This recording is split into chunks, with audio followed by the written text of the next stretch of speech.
This is my buddy Greg. He lives in Wyoming, and I call him Wyoming Greg because, as you guys know, we've got a lot of friends that are named Greg.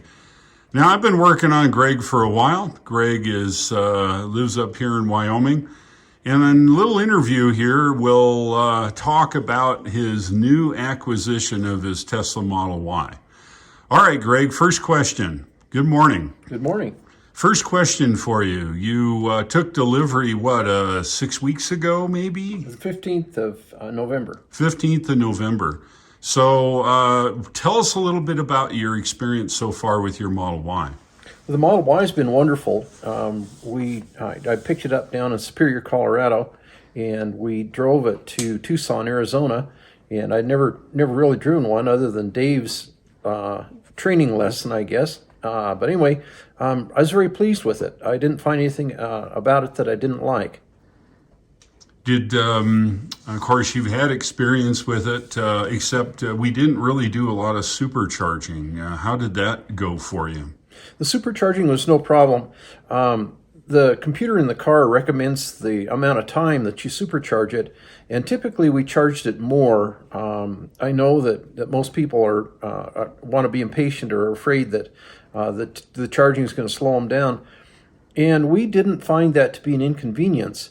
And normally I'm a fairly impatient person, and it worked fine. I was not disappointed with it. How about the handling? It is the long-range version of my Performance. Did it feel any different to you? I don't know that it did. The handling is awesome. The car is very comfortable. I have a company, so it's almost a construction company or an electronics company here in Wyoming, and we have pickups. All the other vehicles I own are pickups. They're Chevy pickups, and they've been wonderful. Anyway, the car is absolutely a pleasure to drive, and the response when you drive it, it's fun to drive, and it just, when you want to pass somebody, you just pass them. It's perfect. Mine is the long distance version, not the Performance version, and I may upgrade it. It has a software upgrade I can get, and I haven't done that yet because the car works very well just the way it is. Okay, so let's talk about something you may not like about your car. Is there anything in particular that maybe irritates you or something you'd like to see improved? I think the only thing about it, there's just one thing, and that is the car does the phantom braking. And that is when it's in the self-steering mode, you'll be driving along, and a big truck like a semi will be approaching you on a 2-lane road. This is. Will be approaching you, and the car thinks that the vehicle's in your lane, and so it puts on the brakes. Now, you have to be prepared for that. I'm sure they'll correct that. The time that we found that it did it, if the Tesla engineers are listening, was in the strong sunlight down in Arizona and New Mexico. When the sun was from the south and we were going to the west, the shadows were across the road and they were approaching us. And that seemed to trigger that problem. I don't know that I ever saw it do it with a car. It was always with a large box truck or a semi. Other than that, the car's awesome. And I've never really owned a car in my life when I was working and so forth, but the Tesla's an absolute pleasure. So in the respect of, would you happen to have any stories maybe that you could tell us about your adventure? Now, you probably, have 1,500 miles on it so far? Well, it's got twice that. Oh, wow. Because it's 1,000 miles from my house here in Wyoming to the house in Arizona. And we have a house midway down in Golden, Colorado, that we put a charging station in so that we can charge it just in our own house. Anyway, no, the car works fine, and as I say, it's fun to pass the guys all these years after pulling a trailer and being slow on the road. It's fun to be able to get around and get out and do that. I'm a pretty big guy. I'm 6'2", And the Model Y is very comfortable to sit in. The seats are comfortable, and I think I certainly I could have bought a Cadillac or any of the other luxury vehicles, a Lexus, and I'm very glad that I bought the Model Y. Down in Arizona, I haven't installed the charging stations yet in my house, so we've been using just the 110 volt cord that comes with the car. And for just running around town, it worked fine. We never ran out of electricity. We took it through the Saguaro National Monument one day, and after we did that, I took it to the supercharger and charged it down in Tucson. But no, it worked fine. I think that Tesla's in the process of installing more superchargers in Tucson. The one now is sort of I don't know whether the word's inconvenient, but it's on the east end of town, and it's quite a ways. It's like out on Houghton Road. Anyway, it's quite a ways from downtown Tucson, so it'd be better if they would get a couple more of them, or at least one more of them that was centrally located. Well, that's great.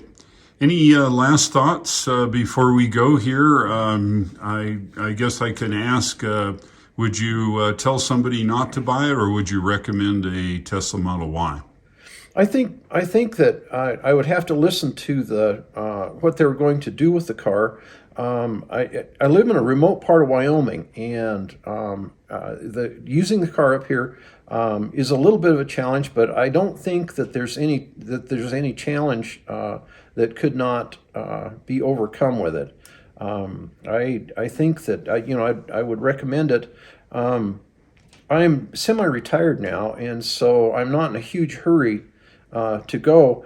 However, I don't know that would be such a big problem either. So very probably, Tesla is approaching, being absolutely wonderful. It's on the tipping point between wonderful and absolutely wonderful.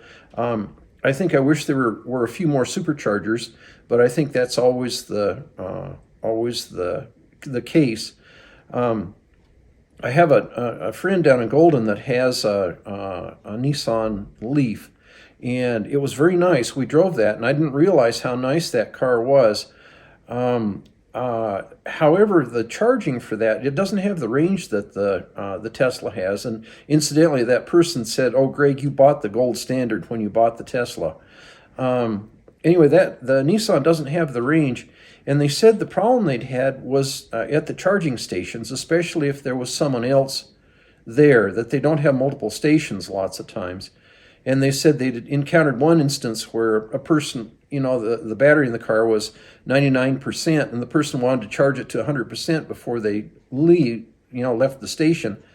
And of course, it's an asymptotic relationship. I mean, it just goes slower and slower before it reaches what it says is 100%. Incidentally, it never does get to 100%. And so there was a little ignorance on the part there. So fortunately with the Tesla's been nice, and the charging stations have been nice and clean and well lit and easy to use. Okay, well, I guess I cut the camera too fast. Greg, what were you going to say? Well, the only bad thing about owning the Tesla now is that you get used to taking it to the supercharger and charging it and paying about $13 to $15. Now, when I take my wonderful Chevy three-quarter ton diesel and fill that thing, it's over $100. So anyway, the Tesla opened my eyes, and that's a hard thing to get over. Yeah, it's a big difference. As you saw us coming out here, Lee and I haven't tallied it, but we've probably spent $600 or $700. So it's going to be interesting going back too. Well, I think the accountant and I went over we were paying the bills the other day, and we looked at the bills from the superchargers, and I think the highest of any of those bills on that 3,000 plus mile trip to Arizona was around $15. So anyway, if it's a 20-minute charge, those are going to be, I don't know, maybe $7. So it's inexpensive. Yeah, and one of the things that makes the variance is the cost of electricity wherever you charge. So it may be more one place or less in other. Sure. Good. The cheapest is at home. Yep, absolutely. You're right. Excellent. Greg, thank you for your time. Enjoy your new Model Y, and hopefully that we'll get some more miles under it. And I just happened to hear the new 10.7 software has addressed the phantom braking. So I think once you get that, I think we'll retest it and see how it goes. That's perfect. Thanks, Dave. Good. Thanks, Greg. I appreciate it.